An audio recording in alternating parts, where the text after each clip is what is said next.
Hi, everyone. Welcome to today's Hot Topic program, In Search of Denisovans and the Altai Mountains with archaeologist Sam Brown. This is a special DNA related theme for our Hot Topic today because today is National DNA Day, sort of a DNA adjacent theme. My name is Brianna Pobener, and I'm a paleoanthropologist and educator at the Smithsonian's National Museum of Natural History. I'm a brown and gray haired woman in a blue shirt and necklace wearing headphones in front of a Zoom screen with an African savanna photo with grass and acacia tree behind me. Whether this is your first time joining us or you've attended before, we're so glad to have you here. Before we get started, I have a few housekeeping notes. This discussion offers closed captioning. You can turn them on or off via the CC button, which should be located at the bottom of your Zoom interface. We're in a webinar format, so we can't see or hear you. As you have questions, please go ahead and submit them to the Q&A box, which is at the top or bottom of your screen. It looks like two speech bubbles, so we can sort through as many questions as possible. The Q&A time really flies by. The Q&A box is also where we will share any relevant links during the program, so keep an eye out there. We'll start with an opening presentation by our speaker, Dr. Sam Brown, and then I'll join her here to take your questions. During the presentation, I will also write answers to some of your questions, at least any that I can answer, as will another member of our behind the scenes team, Dr. Ryan McRae. Now I'd like to go ahead and introduce our speaker. Dr. Sam Brown is the junior group leader for the Archaeo and Palaeoproteomics Working Group at the Institute for Archaeological Sciences and the Department of Geosciences at the University of Tübingen.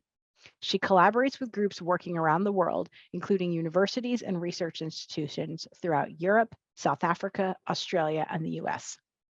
Sam is an archaeological scientist who works in the field of paleoproteomics, or the study of ancient proteins. While she has studied material from all archaeological time periods, her focus is the use of ancient proteins to better understand Middle and Upper Paleolithic hominin populations. She has active projects at sites in Germany, France, Greece, and Northern Asia, where she studies large assemblages of fragmented bones to gain insight into subsistence strategies, bone tool manufacture, and the migration of hominins. Through the study of these assemblages, Sam aims to understand how proteins survive over archaeological timescales so that we can continue to push the limit of our current scientific methods. And now I'm excited to welcome Sam to the screen to share her presentation. Thank you very much for that very kind introduction. I hope you can see my presentation now. Yep. Great. As a visual description, I have short pink hair sitting in front of an office, which is hopefully tidy enough and you can't see the mess that I have hidden very strategically. I'm so thrilled to be here today. I love that it's Ancient DNA Day. As was mentioned in the opening there, my work focuses on paleoproteomics, but I have been very fortunate to work with some of the best paleogeneticists that are currently doing research. And as you can see on the right, I have quite a few collaborators that I would like to quickly point out and mention. Hopefully in the chat, you will have links to the Finder project and to the Paleochrome project. These are projects that I was part of, that I carried out this research. They are much larger projects with broader goals and scopes than what I will talk about today. I'll just focus on the part of the research that I carried out. But if you're interested, these go back in time. I actually began working on this project in 2014, so it's wonderfully timely that we're talking about it today after a decade of research looking for Denisovans in the Altai Mountains. So you can go to these websites, look at blog posts and updates in real time as to what we were doing, 10 years ago. So paleoproteomics is perhaps a term that many people are not familiar with, so I thought I would briefly introduce it at the beginning of my talk. So you are probably more familiar with paleogenetics, or the study of ancient DNA. Similar to that, the study of paleoproteomics is the study of ancient proteins. And this is a very broad umbrella term that can include materials from archaeological, but also historical and paleontological timelines. So basically the study of proteins from a protein-based object from the past. So there are people in the field who, for instance, extract keratins from feathers and furs to try and understand what clothing and textiles were made of. There are groups extracting proteins from eggshell to study the domestication and movement of chickens, for instance, to separate them from other birds that have similar shells. There are groups that scrape out residues from the insides of pots so that we can better understand what those pots may have been used for in the past. There are even groups reconstructing ancient organic-based paints to find out how people were painting in the ancient world. So it's a very, very broad field. My research, though, focuses specifically on bones. I extract proteins from these bones, predominantly collagen, which makes up the bulk of protein present in bone. Now, I think when we talk about bones from the archaeological record, the first thing that springs to mind are, the beautiful crania of ancient hominins that scientists are always photographed holding, or maybe fantastic, great mammoth femurs that we excavate from archaeological sites, in the permafrost. But actually, the vast majority of bone that is excavated, particularly for the Paleolithic, so the time periods that I study, is so fragmented that it has lost the diagnostic features which might allow us to easily identify which animal these bones belong to. So these are typically fragments that are no bigger than 2 to 3 centimeters. Here's a great pile of them on the screen. And I extract proteins from these, and I use those proteins to be able to tell you what animal those bones would have belonged to. There are all kinds of projects that can come from doing this kind of work. We can, for instance, better understand which species ancient hominins and ancient human populations were targeting. What animals were they using to extract marrow and grease, which fragments the bones to the point that we may not be able to identify them anymore. We can also use them to better understand what species were being used to make bone tools. I also use this information to understand how protein degrades over long periods of time. So how is it that fossils survive in the archaeological record at all? Or we can use it in the case of what I'm going to be talking about today, to try and find rare or unique fossils that might be hidden amongst these vast assemblages of tiny fragments. These are bones that have been overlooked or not identified because they don't visually look like something that might be important. And we can use this technique to find those important fossils. So this story really begins at a wonderfully exceptional archaeological site located in the Altai mountains of Russian Siberia. This is Denisova Cave. And there are many reasons that this site is exceptional in our understanding of human evolution and the ancient human past. This is the entrance to the cave. And you can imagine, given that the site is located in Siberia, it keeps a very cold annual temperature. The summers here are actually quite beautiful, the winters are not. And that means that the annual temperature, the average annual temperature is about 0 degrees Celsius or about 30 degrees Fahrenheit. So very cold. This is wonderful in terms of biomolecular preservation. So in terms of DNA preservation, in terms of protein preservation, this means that even hundreds of thousands of years ago, those biomolecules have a really good chance of surviving.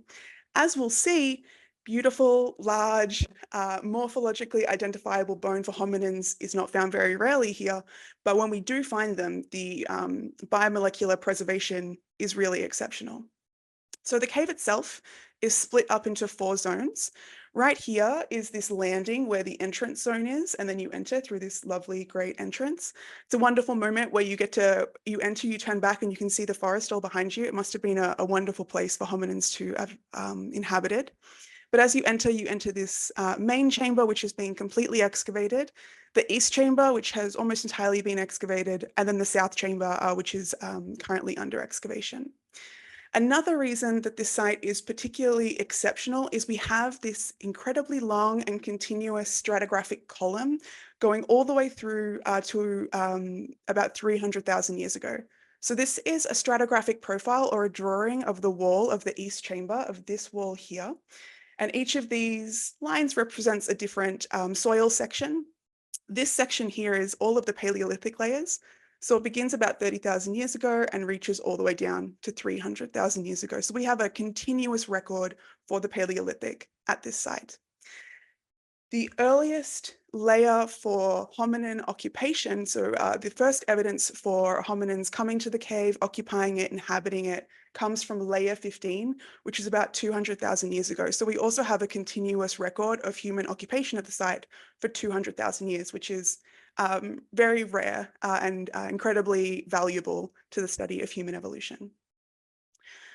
So Denisova Cave has been studied for a very long time. Excavations began here in the 70s. And initially the site was important because it represented the easternmost extent of the Neanderthal range. So Neanderthals, our wonderful hominin cousins, are better known to Europe and Eurasia. Eventually, they disappear from these regions about 40,000 years ago, leaving our ancestors, early humans, as the only remaining hominin population. But about 120,000 years ago, when the conditions were much warmer, hominins began to move into, or Neanderthals began to move into Siberia and start using sites like Denisova Cave and a few others in the region. 120,000 years ago, so if we look here, this is an oxygen isotope figure. Whenever the line is further to the left, this represents a warmer period. Whenever it's further to the right, this represents a cooler period. And 120,000 years ago corresponds to about here, where we have this we have this heating of the climate, much warmer periods, and kind of an optimal time to be moving into Siberia. You can see prior to that, we have this much colder period where the region would not have been as hospitable, certainly not somewhere I would have wanted to hang out. But by about 120,000 years ago, much warmer, and Neanderthals started to move into the region. This is the earliest Neanderthal fossil from the East Chamber, and it comes from that layer 12.3, and it's a Neanderthal toe phalanx. So this is the kind of fossil, if we're lucky enough to find them at Denisova Cave, this is what they look like. They're usually very small. If we're lucky enough to find bones at all, they're usually phalanx bones, strong, robust bones, not subject to fragmentation. So anyway, prior to 2010, this site seemed like an ideal place to study this eastward migration of Neanderthals. Everything changed though in 2010. I'm pushing the wrong buttons. There we go. In 2010, when this bone was published, this is a tiny, tiny, tiny finger phalanx bone. It's modeled here on the hand of a young girl. And in fact, it probably did belong to a young girl, or it did belong to a young girl from the Paleolithic. You can see that even at its maximum length, it's not even a centimeter long. And truly the archaeologists who work at Denisova Cave are exceptional at their jobs that this was even discovered. Digging the site, finding this bone is incredible enough on its own. At first, of course, it was presumed that this would be another Neanderthal fossil, and so it was sent away for DNA analysis. Again, because of the exceptional preservation of biomolecules in the region, even a fossil this small was believed to contain some DNA preservation, and so they sent it away. Oh, sorry. Rather than it being the fossil of a Neanderthal, however, it turned out that this bone belonged to a previously unknown hominin population, one which we had never detected before, genetically or archaeologically, although there may have been some clues, as we will see. This group is genetically distinct from modern humans and also genetically distinct from Neanderthals. Neanderthals and this new group certainly shared a common ancestor that they diverged from, but the two groups evolved separately and likely in different parts of the world. And this new hominin population were called Denisovans for Denisova Cave, the site that the first bone was found in. Now, with subsequent research, we know that just like every single person on this call likely carries at least a small proportion of Neanderthal DNA as a result of some kind of introgression event in the past, some people, particularly those living in East Asia and the Pacific, also carry a very small proportion of Denisovan DNA, meaning there must have been some admixture event in the past as well. So how is it possible? We have Neanderthals living in Europe, living in Eurasia. We've been studying them for over 100 years, and we have a very good idea of where they were from. But as it turns out, alongside that group, we had a second hominin population, Denisovans, likely living in this region that went entirely undetected. This is a group distinct from Neanderthals, distinct from modern humans, but a group that at some point contributed to the DNA of some people living today. How is it possible that we didn't find Denisovans prior to 2010? Well, I think if we look at the entire fossil record for Denisovans by 2014, when I joined the project, and these 4 fossils are the entire fossil record for Denisovans, you can see the kinds of fossils that were being excavated, at least from Denisova Cave, and many sites further to the south and to the west of Denisova Cave. So this is a region where we have deserts, we have wonderful, beautiful, but difficult regions for biomolecular preservation like rainforests, and of course, a lot of coastal environments. And all of these places are terrible for the preservation of bone. So we have two compounding issues. The first is it's very difficult to find morphologically identifiable fossils that we can say are Denisovan. And secondly, if we find fossils, it's then difficult to extract biomolecules from them. So what if we stop focusing on trying to find morphologically identifiable bones to learn more about the Denisovans and start turning to these vast assemblages of heavily fragmented bones in the hopes that amongst them are Denisovan fossils that have at this point been overlooked. Now, doing this work using DNA analysis would take forever. The aim would be to run hundreds, if not thousands of these bones to try and find the handful amongst them, which might be useful. And so instead of using DNA, we turn to a different method, a paleoproteomic technique called zooms. So zooms stands for zooarchaeology by mass spectrometry. It's a paleoproteomic technique, also known as peptide mass fingerprinting. And in archaeological samples, it's predominantly used for taxonomic identification. So we can extract the collagen from the bone, from the leather, from the ivory, and tell you what animal that sample belonged to. This method also works for eggshell. It also works for keratin-based objects. As long as we have a database in place, we can extract the proteins and tell you what animal that sample once belonged to. The method itself is fairly straightforward. We take this is for bone anyway, we take a very small amount of material, about 10 to 20 milligrams. If you have a ballpoint pen in front of you, the little head of the pen, that is equivalent to about 10 to 20 milligrams of bone. So a very, very small amount of material is needed. We then extract the protein. We do this by soaking the bone into a buffer solution and then heating it to a high temperature, and that collagen will just melt out into the solution. Proteins in their native state are too big to be measured, so we need to cut them into smaller peptides. So that's what this figure is showing here. We introduce an enzyme called trypsin, and what that does is it takes these lovely long chains of amino acids and cuts them into smaller peptides. We can then measure it. This is what a collagen measurement looks like. Each of these peaks represents one of those peptides in the sample. Then we have to, unfortunately, manually go through the spectra, find the ones which match to our database. And in this instance, this spectra belongs to a hominin. The method is very fast. It's also much cheaper than trying to do DNA analysis for hundreds and thousands of fragments. And because the method is so efficient, we can accomplish the analyses of hundreds of samples within a few weeks. There is a drawback to this. Because we're looking at the protein in a somewhat superficial way as just peaks on a spectra, we get a somewhat superficial result back. So for the best resolution that zooms can typically achieve, there are some exceptions, but the best level that we can typically achieve is genus or family level.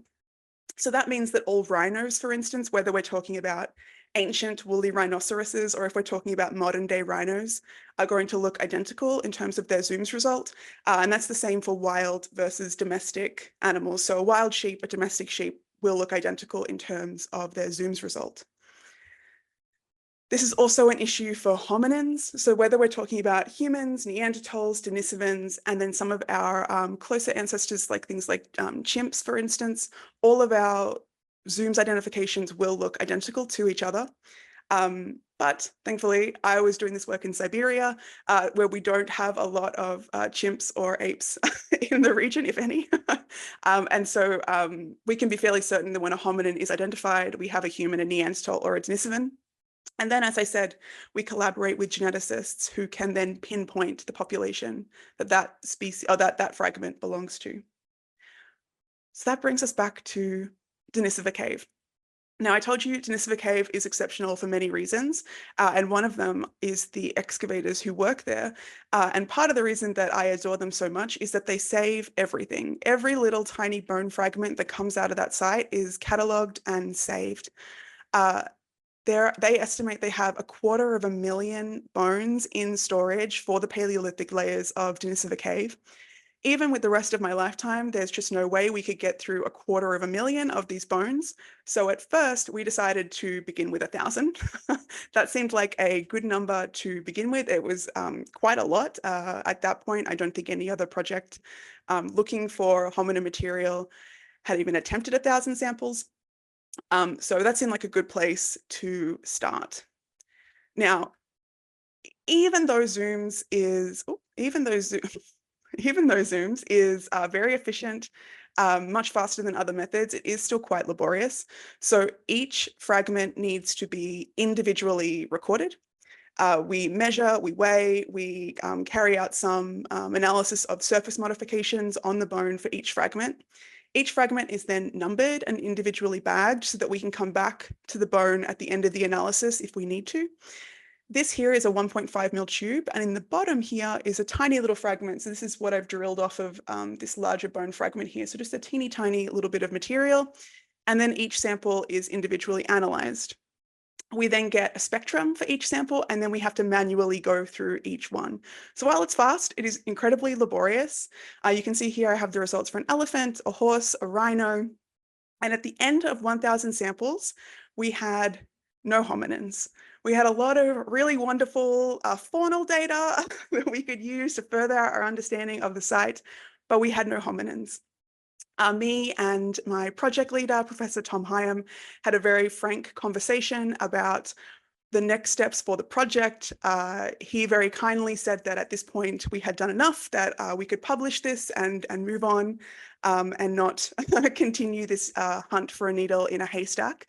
Thankfully, that was not what we decided to do. In fact, we ended up more than doubling the sample. We ended up doing 2,315 samples as part of that first project. And thankfully we did, because sample 1,227 returned the result of a hominin. And this is Denisova 11. I should say now, every single fossil that comes out of Denisova Cave gets this designation. So you may have seen it as part of other talks or projects, but every fossil that comes, or every hominin fossil or suspected hominin fossil that comes from the site is given Denisova and then a sequential number. So this has nothing to do with which population we think it belongs to, for instance. I didn't like calling it Denisova 11. I thought that felt a little bit cold, and we had put in so much work into finding her. So I began calling her Denny, and the rest of my lab group started calling her Denny. And I think most people now call her that, which I think is like so fabulous. But yes, sample number 1,227. At this point, we only knew that it was a hominin because Zooms can't tell us more than that. But we had some clues about what population it might belong to.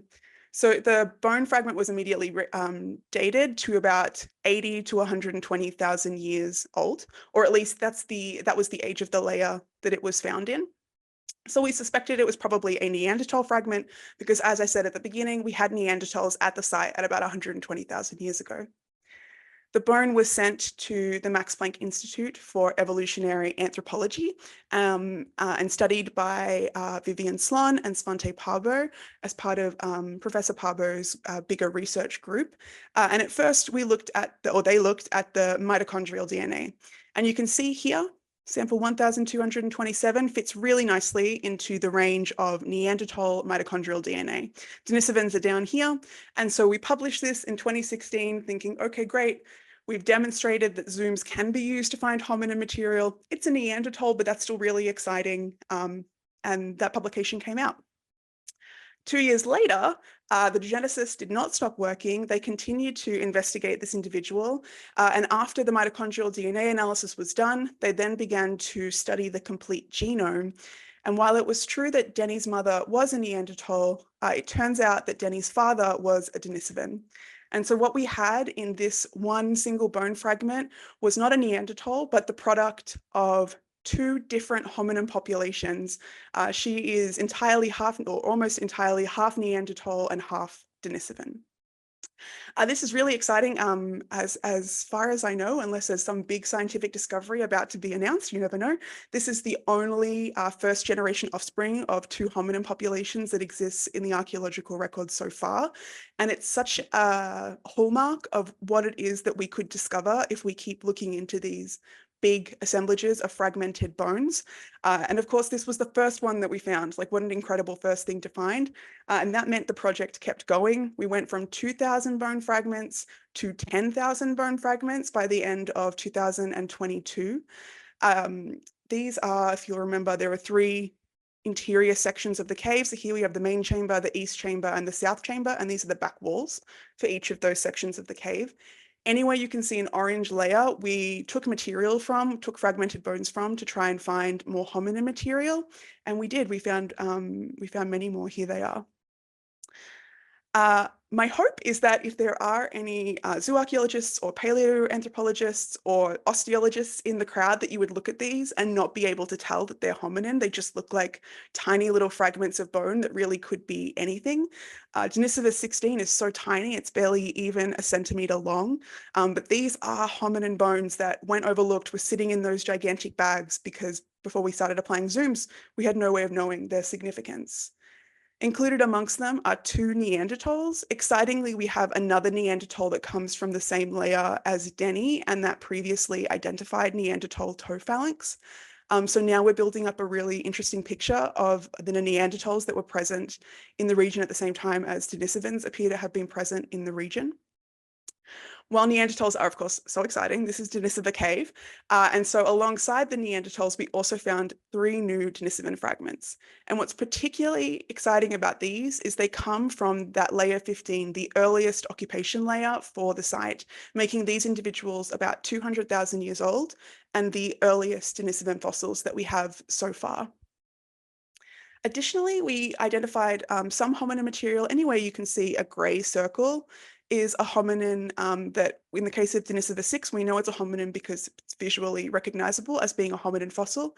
In terms of these 2, they were identified using zooms as being hominin, but there was not enough DNA preserved in the fossils to be able to extract it and identify which hominin population they belong to. So this work is continuing to try and figure out which hominin population they belong to.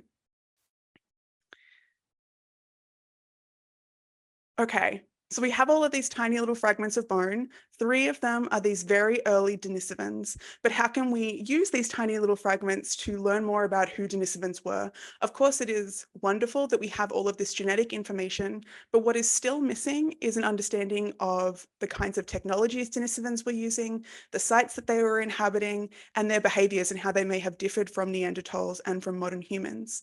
Denisova Cave is an exceptional site, and we now have instances of fossils elsewhere, particularly in Tibet and Laos and in China, which are suspected as being Denisovan, but we keep running into this issue of biomolecular preservation. So how can we use the hominin fragments found at Denisova Cave to tell us more? One way that we can approach this is through technologies. So we already have this is a Mysterian Neanderthal point, and we already have a really good idea of the kinds of technologies that Neanderthals were making, the kind of technologies that early modern humans were making, to the point that we don't actually need hominin fossils to be present at a site to know that likely these technologies were made by Neanderthals or modern humans. What would be incredible is if we could get to a point with Denisovans where we also didn't need fossils to be present at a site. We were just so familiar with the hallmarks of their technology that we knew that site was a Denisovan site. Because of the identification of these 3 fossils all the way down at the base of the cave, we know that the earliest occupation layer of the site was likely entirely Denisovan. You can see later on we have this backwards and forwards. In red, we have Denisovan fossils. In blue, we have Neanderthal. And so there are these overlapping or quickly overlapping periods between the 2 groups, which makes it harder to differentiate what is a Neanderthal tool versus what is a Denisovan tool. But here at the bottom of the cave, we have an entirely Denisovan occupation layer. So far, we have no evidence that Neanderthals were present at the site prior to this arrival. Alongside those Denisovan fossils in layers 15 and 14, we actually have the most stone tools excavated for anywhere else in the site. There's such a high density of those tools. And so now archaeologists have gone back. This work is still ongoing, but they have begun reanalyzing these stone tools to try and figure out what is the hallmark of a Denisovan technology. And if we can unravel that, it could mean that we could then start looking at other archaeological sites that have already been excavated and link those hallmarks. I don't have a huge amount of information that I can give you about these tools, but certainly these early Middle Paleolithic technologies do not appear to have a contemporary elsewhere in Northern Asia, which is really exciting. There's a little bit of information about it in the paper that we recently published, but as soon as more research comes out on this, I think it will completely change the way that we identify a Denisovan site and maybe even allow us to do that in the first place, which is so exciting. Okay. So I hope by this point I have convinced you of the worth of going to these fragmented assemblages. I think what's so wonderful about this is that this can feel like the least consequential part of an excavation. Of course, attention is always going to go to bigger, more exciting looking bones. I mean, everyone who studies human evolution loves talking about lithics, but there is such a wealth of information that we can find by going back and really taking the time to figure out what these bones actually are and try to find some of those rare fossils amongst them. And I think a link will go up. We created a little 3D model of Denny. The files are publicly available, so you can go and print out your own or just take a better look at the morphology. One thing to keep an eye out for when you're looking is you can kind of see the etching on the surface of the bone. And we suspect that etching is acid etching from the stomach lining of a predator. So at some point, this bone went through a hyena or a wolf or something like that. But anyway, I hope I have swayed you. Please let me know if you have questions. Like I said, I have so many collaborators. I am one tiny little part of a much larger research project. So I give so much thanks to them. So much thanks to all of you for having me, the organizers for inviting me. And yeah, if you have any questions, I would love to answer them. Thank you so much. Wonderful. That was really fun. And I have to say, as a zooarchaeologist, a kindred spirit who also thinks that there's a lot of information in tiny bone fragments is very They're the best, exciting. right? So Yeah. absolutely. I will say though, that like all the fragments of Denisovans that you all identified, I'd be like, yep, those go in the non-identifiable bags. So Yeah. that's, yeah, They're the ones perfect. that I want. They're the ones that I beg the zooarchaeologist for. The first time I went to the site, they kept trying to give me bigger, more morphological bones because they were like, you don't want that. You don't want those fragments. And I was like, yes, I do. I do. Exactly, exactly. I look at for bone surface modification. No, it's wonderful. All Yeah. these stories that bones can tell. Yeah. Okay, so we have some questions already. We will jump right in. Great. Here's a great question from Anne who asks, did Denisovans interbreed with Neanderthals? That's such a good question. Yes. So there is evidence that there was an interbreeding event between Neanderthals and Denisovans. Wait, is the question? Yes. So yes, Denny is a great example of that. What will be really fantastic is if we could then find another hominin who is like an ancestor of Denny to see how that developed, like if that population stayed together or split up again, and where Denny went after that split may have happened. But certainly those two groups definitely interbred with each other, and yeah, Denny is a direct reflection of that, which is so exciting. Yeah. Excellent. I will say the mechanism of then how Neanderthal DNA reached modern humans is still debated. So whether that happened indirectly through Neanderthals, through events like the admixture of Denny, or whether it happened directly. So that is still a big question. We don't know. How Denisovan DNA got into modern humans. Oh, cool. Okay. Okay, we have a bunch of questions. I'm going to go to one from Shireen who asks, how did so many bones end up in that cave? Were they deposited there by predators? Great question. Yeah. Yes. So one of the challenges of working at Denisova Cave is that at points throughout its history, it was definitely a hyena den. So we have a lot of burrowing from hyenas. That south chamber that I showed you, that has only recently begun being excavated. And it's one of the most challenging areas to excavate because it's been so heavily denned. So there's lots of mixing in the soils. And certainly we have to contend with that when we're trying to unravel the picture. So yes, hyenas. I say that I really owe my career to hyenas. They are universal bone collectors. So they prep in case of starvation. They bring bones back that they can also feed their young. It's a wonderful food source. So when they're out living their hyena lives, they'll collect bones that they find and bring them back to their cave, which is also really interesting in terms of how did the hominins get there? Likely they didn't die there. Perhaps at least it seems to me that they were brought back there by hyenas. Here's a question that follows on that a little bit. So Andrea asks, can you tell us more about what you do with the non-hominin faunal data? Yes, absolutely. Yes. So this actually is the focus of my research now, because you can imagine we did 10,000 bone fragments. 8 of them were hominin, which is amazing, but that leaves the vast majority that were not. Hmm. And this is important data that we could be using. So you were talking about bone surface modifications. So now Hmm. we have projects here looking at the bone surface modifications of those bones and then linking it, for instance, to protein preservation to see if being digested by carnivores changes how likely it is for a bone to survive in deep time. We can also see if the effects of hominins butchering these bones, cutting them, using them for bone tools changes that. I also have a project here looking at the fragmented assemblage versus all of the bones that we find morphologically at a site. So how those two assemblages look different, because bones that are heavily fragmented are probably being targeted by hominins for marrow extraction and bone tool creation and, cooking and all sorts of things. And then they're probably being refragmented by hyenas who are coming Hmm. along and chewing these bones up and using them, as opposed to bones that make it intact, completely morphologically identifiable. So we can take work that has been done by zooarchaeologists at the site looking at that, and then we can compare and see what the relationship is between the two and see if one group is being targeted more intensively than the other, which has been very interesting. There's if you're interested, for who were asked, there's a wonderful project done by colleagues at the Max Planck in Leipzig who were working at oh my gosh, I'm going to get all this information wrong, but they were working at a site in Europe that prior to their work, this is a paper by Virginie Sine-Matteo, but prior to their work, there had been no bison identified at the site. And when they started studying the fragmented assemblage, they found a huge array of them. So they were being so heavily fragmented that you couldn't see them. So that's the kind of work that we do now, because those bones are so important, and hominins are great, but there's so much more we can do with those bones for sure.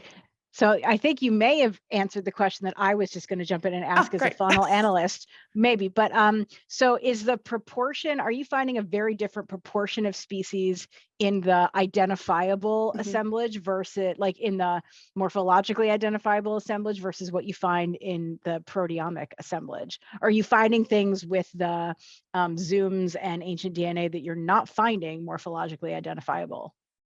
Certainly there's a difference. So at Denisova Cave, Hmm. we had 3 to 5 times more herbivores in the fragmented assemblage that we studied with zooms versus the morphological assemblage. And you also see the number of carnivores drop really dramatically in the fragments. So carnivores aren't being broken up in the same way by the activities of other carnivores and hominins that herbivores are. So we get all of those lovely predators that we see in the morphological assemblage are almost entirely absent from the fragmented assemblage. It's definitely a Interesting. record for prey. Yeah. Very cool. Laura asks, has there been excavation outside the cave at the mouth of the Yes, cave? there was a small amount of excavation that was done in the early days of excavation at the site. It has a little bit of a landing, and then it has quite a drop. So a lot of that material also probably would have got pushed or washed down. Oh, apologies. But yes, there were some excavations done at the front. The entrance and then the main chamber were excavated almost entirely. So those areas are done, and now the back 2 chambers are where most of the more recent excavations have taken place. But yes, there has been work done there. Nothing super significant that I can remember off the top of the head, though. And no hominid material outside, unfortunately. Jeff asks, have there been any Homo sapiens found? I think he means in Denisova Cave. Yeah. I showed you those 2 hominin fragments that we could extract proteins from, but we cannot extract DNA. And one of them comes from the very top layers of the Paleolithic. So this is the Upper Paleolithic. And during the Upper Paleolithic at Denisova Cave, the technology type completely changes. We have this new technology kit that arrives, which may be associated with the other hominin groups already there, or it could be associated with the arrival of Homo sapiens and modern humans into the region. It's so frustrating. Those top layers right above them are more recent layers where we have a huge amount of like bat guano and organic material which is seeped down into those top Paleolithic layers, all of that organic material, and that's so detrimental to DNA survival. So while proteins seem to be surviving okay, the DNA doesn't.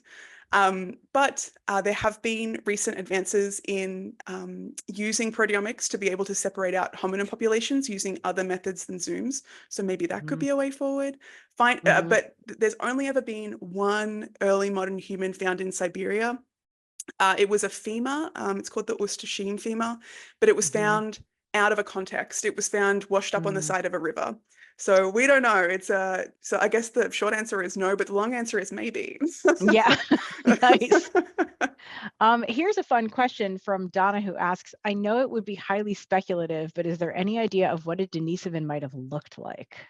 Oh, yeah. There are some clues. So there are some potential fossils that exist. There's probably the most convincing, I mean, at least from my viewpoint, is a mandible that was found in Tibet. There is also, you may have also seen recently in the news, the dragon man skull or the Harbin crania. This is another potential Denisovan. But unfortunately, they have been successful in studying sediment DNA, but they've not been successful at getting any biomolecules out of the skull. So we and that's keep from China, finding yeah? it from China, yes, from China. Yeah. And there are a few potential fossils from China, which could be Denisovans, and they're full skulls. So what we're missing now is the final biomolecular evidence to link those skulls to Denisovans, or as I was saying, maybe we could go down the technology route. But there was also a really, if you're for anyone interested, a really fabulous paper that came out using DNA to try and estimate what Denny would have looked like. So there are reconstructions out there of what they possibly could have looked like. But yeah, we're still trying to link the fossil record to the genetic record at the moment.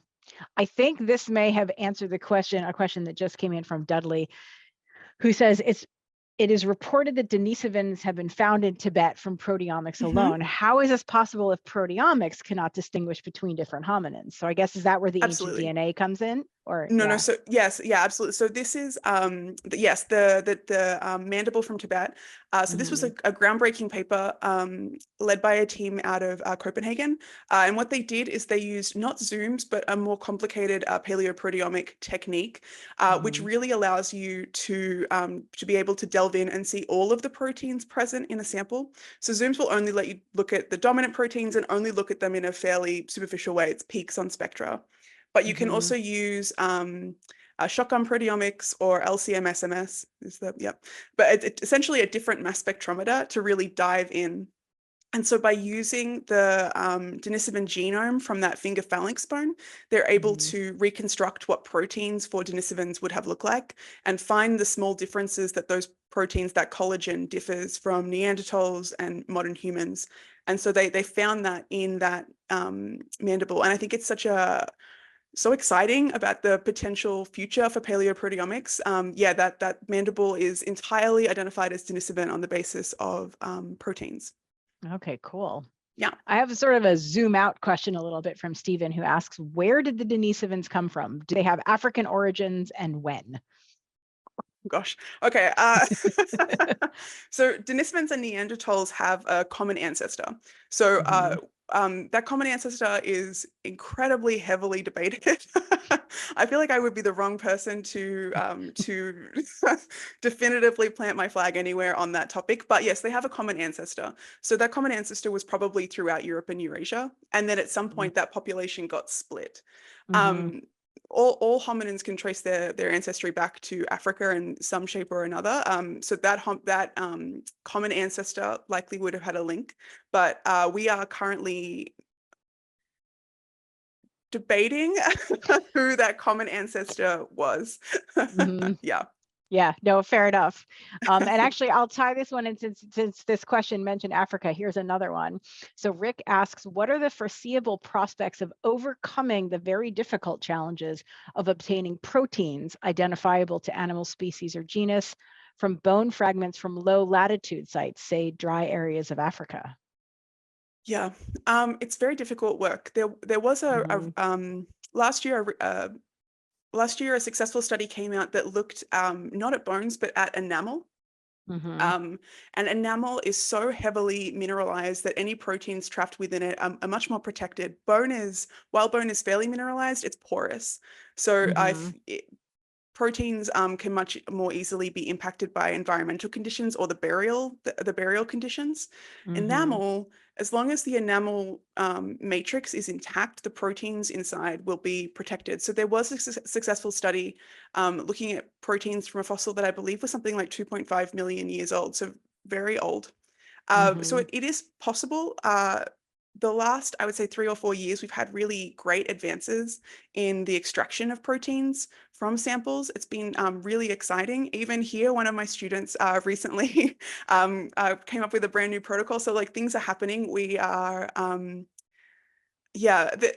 course, all of the work begins, or all of the origins of this work always begins in nice cool temperatures, and then we start to spread further out. And as an Australian, I cannot wait for these protocols to get better.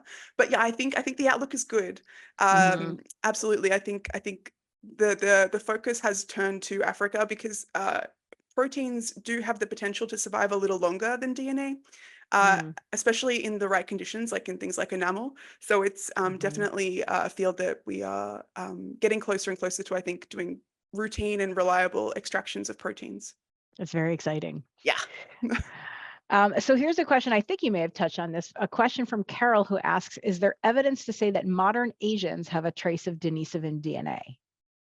East Asians, absolutely, yes. And then all the way down through the Pacific, yes. The highest proportion is in the Pacific and in Southeast Asia, or island Southeast Asia. So yes.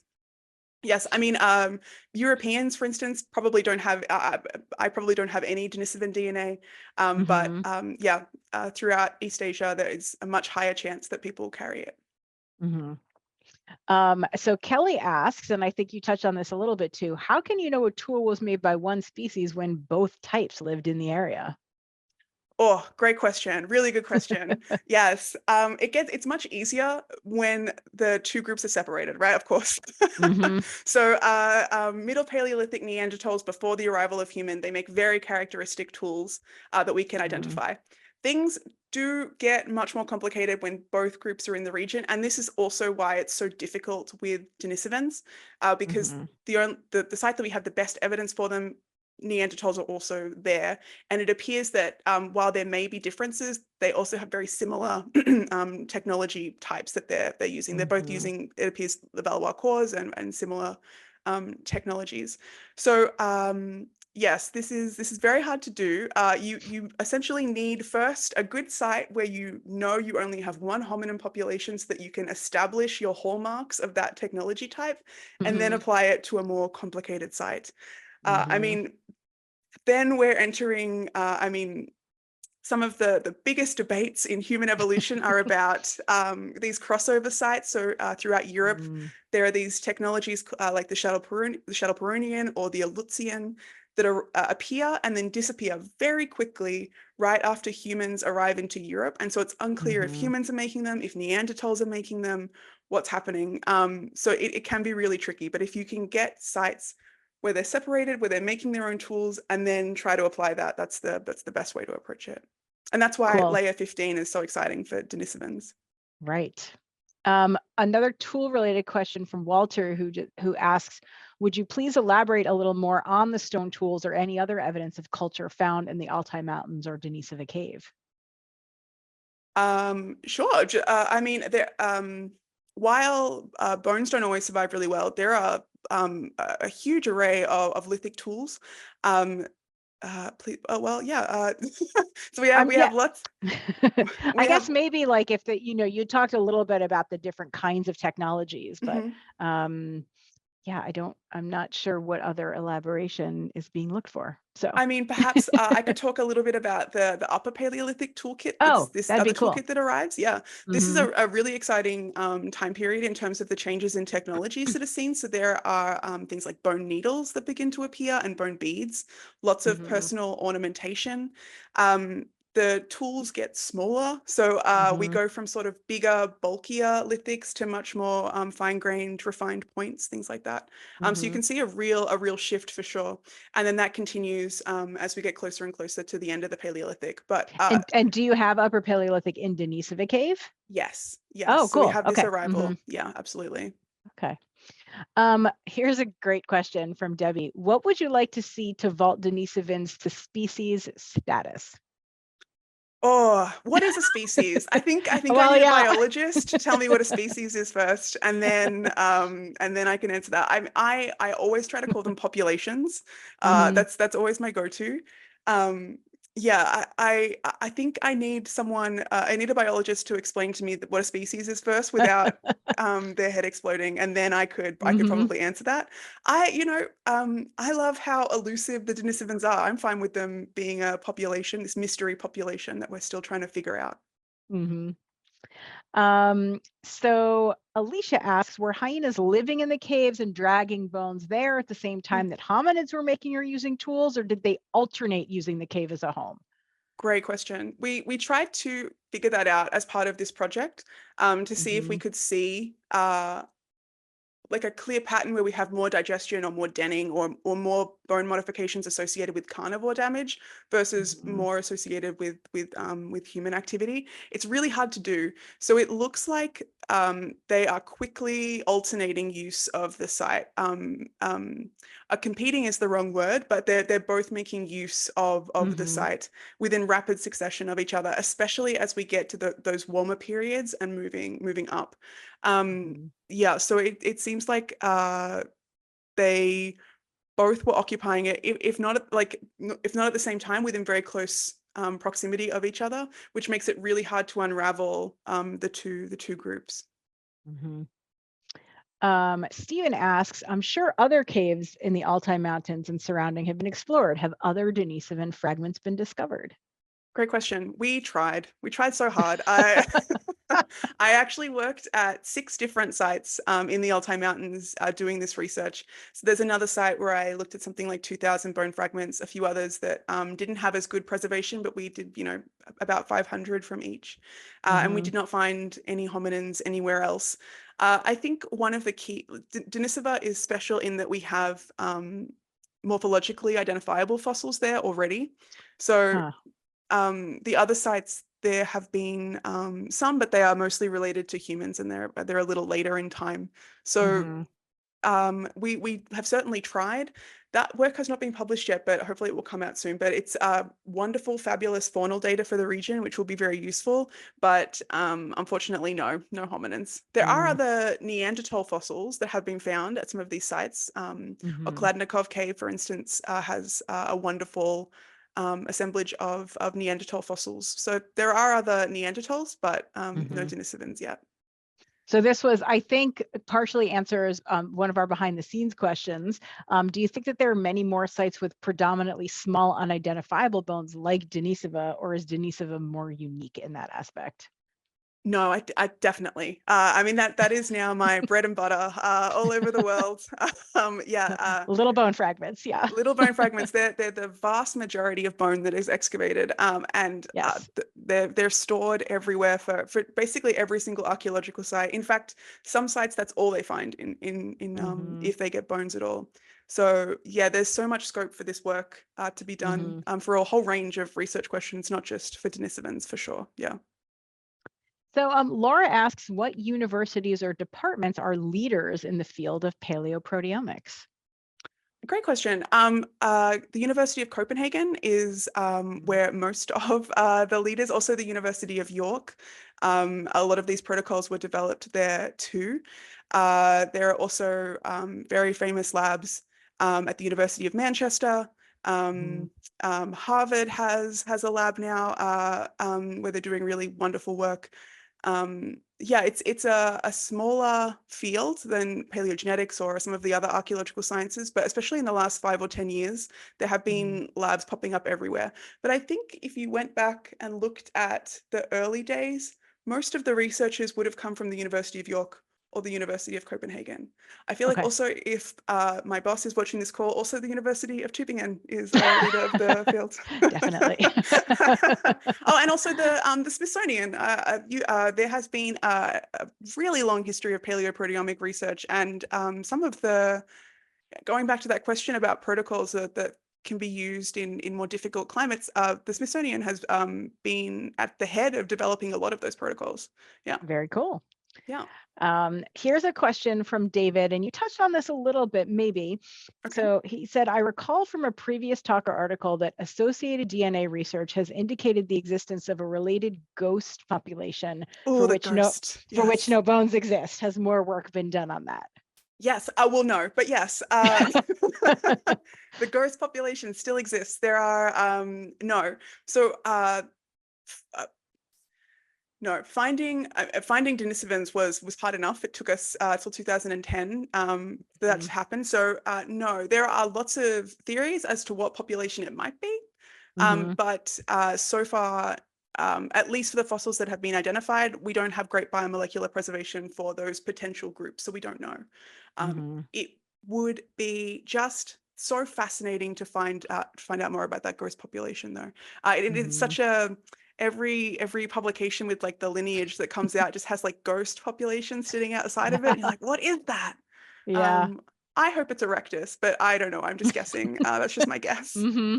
Yeah. That's based on nothing. I probably shouldn't have said that in a public talk, No, but that's okay. I think it's some a of us guess. are on Team Erectus. I get Yeah. it. So Okay. Great. Good. Yeah. That's yeah. my hope. That makes sense to me. But Yeah. yeah, we have Yeah. no one. The closest at Dmanisi, where there are Mm-hmm. Erectus skulls, no DNA could be extracted, but Enrico Cappellini's group, who are based out of Copenhagen, they did extract proteins from some of those fossils. So not enough for us to be able to then, back translate to the genetic code, but we'll see if That's that might be exciting. possible. Yeah. So Schuyler asks, has the war in Ukraine impacted the work being done in Denisova Cave? Yeah, it's definitely impacted our ability to carry out collaborations. Most of those Mm-hmm. have stopped. So Mm-hmm. yeah, what I'm talking about now is all work that was done prior to that.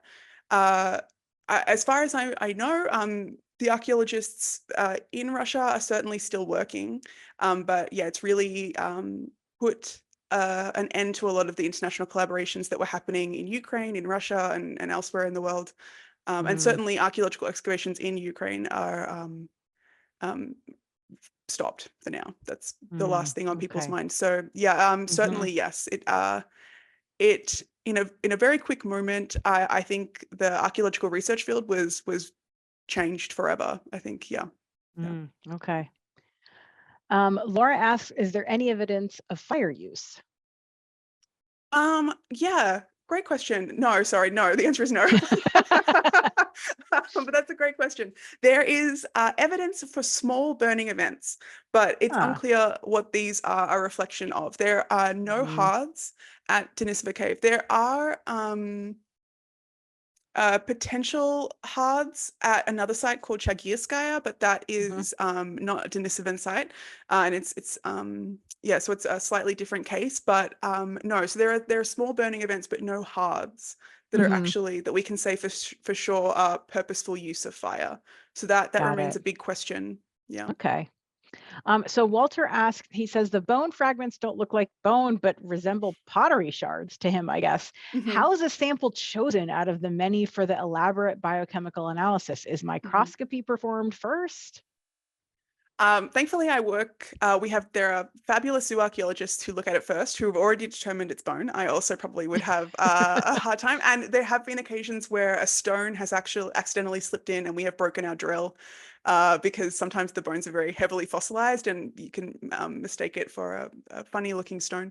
Mm-hmm. But how are they chosen? There are so many that it's at a certain point you have to just do a random sampling Mm-hmm. because we are subsampling.